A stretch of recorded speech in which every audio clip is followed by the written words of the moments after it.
হরিশ্চন্দ্রপুরে গভীর রাতে বোমাতঙ্ক, স্ত্রীর বাড়িতে বোমা ফেলার অভিযোগ প্রাক্তন স্বামীর বিরুদ্ধে, আতঙ্কে গোটা গ্রাম। ঘটনাটি ঘটেছে হরিশ্চন্দ্রপুর থানা এলাকার ঝিকোডাঙ্গা গ্রামে। গোটা ঘটনার তদন্তে নেমেছে হরিশ্চন্দ্রপুর থানার পুলিশ। স্থানীয় পুলিশ সূত্রে জানা গিয়েছে, গতকাল রাত 1টা নাগাদ পরপর দুটি বোমার শব্দে কেঁপে ওঠে ঝিকোডাঙ্গা গ্রাম। ওই গ্রামের বাসিন্দা হালিমা পারভিনের বছর 10 আগে বিয়ে হয়েছিল পার্শ্ববর্তী গ্রাম রহমতপুরের রহিম আলীর সঙ্গে। এরপর 2 বছর আগে তাদের ডিভোর্স হয়ে যায়। তাদের 2 সন্তান রয়েছে। বর্তমানে তারা রহিমের কাছে থাকে। অভিযোগ, ডিভোর্সের পর থেকেই রহিম আলীর তরফ থেকে হালিমাকে ক্রমাগত হুমকি দেওয়া হতে থাকে, এমনকি প্রাণে মেরে দেওয়া হবে বলেও হুমকি দেওয়া হতে থাকে রহিমের পক্ষ থেকে। এই নিয়ে বেশ কয়েকবার গন্ডগোল হয়।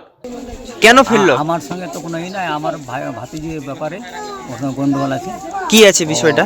মানে ছাড়াছাড়ি ব্যাপার আছে। এই বলেছিল আমাকে ছেড়ে দিয়েছে। মানে কি হয়েছিল আপনার ভাতিজির সঙ্গে? কার কি হয়েছিল? ওর কি বিয়ে হয়েছিল? আর বিয়ে হয়েছিল, 2টা চ্যাংড়া আছে। তারপর তারপর ছুটাছুটি হয়ে কি গোলমাল হয়ে গেলো ওদের। তো ওই গোলমালের পরে চলে আসলো এখানে।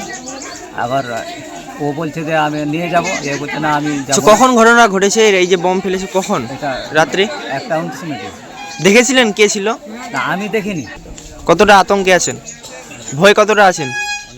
হয়েছিল অনেক। বর্তমানে হালিমা ঝিকোডাঙ্গার বাবার বাড়িতে আছেন। গতকাল রাত 1টা নাগাদ হঠাৎ করে পরপর দুটি বোমার আঘাতে কেঁপে ওঠে হালিমার বাড়ি।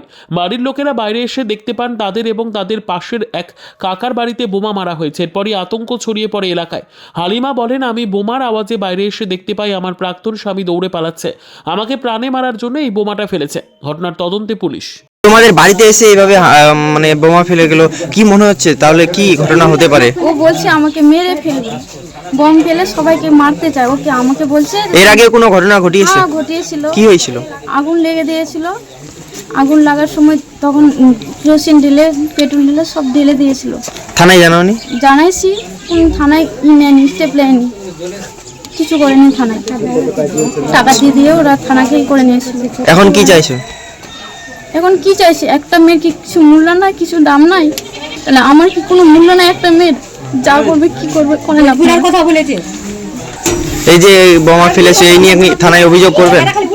হ্যাঁ, অভিযোগ করবে। কিরকম বাঁচবো তাহলে? অভিযোগ দিচ্ছে, আমরা ওগুলো তো কোনো নাই। ও আমার বিয়ে করেছিলাম ওখানে, ও আমার নিজের মধ্যে ডিভোর্স নিয়ে নিয়েছে। আমি ছেলে মেয়ে গেলে এই করে আমি থাকছি না, এগুলো মিথ্যা অভিযোগ। আমি তো মেয়ে গেলে ঘুমিয়েছিলাম রাত্রেবেলা। আমার সাথে ও 2 বছর থেকে কোনো রিলেশনই নাই, না কোনো কিছু ছুটে গেছে, কোনো রিলেশন নাই ওদের সাথে। আমরা না, আমার স্ত্রীর সাথে কোনো অভিযোগ কেন, ওদের সাথে আমার কোনো কন্ট্রাক্টই হচ্ছে না। আমার বউর সাথে কোনোদিন ফোনে যোগাযোগ হয় না, না ওর সাথে আমি আগে থেকে সামনের দিকে কোনোদিন গিয়েছি, কেউ বলতে পারবে না। এগুলো মিথ্যা অভিযোগ করে ওরা ফাঁসানোর চেষ্টা করছে ওদের। Bureau report, PB news. Sun hospital, এখানে যে কোনো রকমের চিকিৎসার বিশ্বস্ত প্রতিষ্ঠান। খুবই কম খরচে বিশ্বমানের চিকিৎসা প্রদান করে থাকে। উন্নত মানের ওয়ার্ড কেবিন, পরিষ্কার পরিচ্ছন্ন পরিবেশ দ্বারা সুসজ্জিত চিকিৎসা ব্যবস্থা রয়েছে। এছাড়া স্বাস্থ্য সাথী কাজেও পরিষেবা প্রদান করা হয়। সুতরাং আজই যোগাযোগ করুন সান হসপিটালে। ঠিকানা GT road, Bhangakuthi, Bardhaman. Phone number মনে রাখবেন 9434188262 অথবা 83730954222।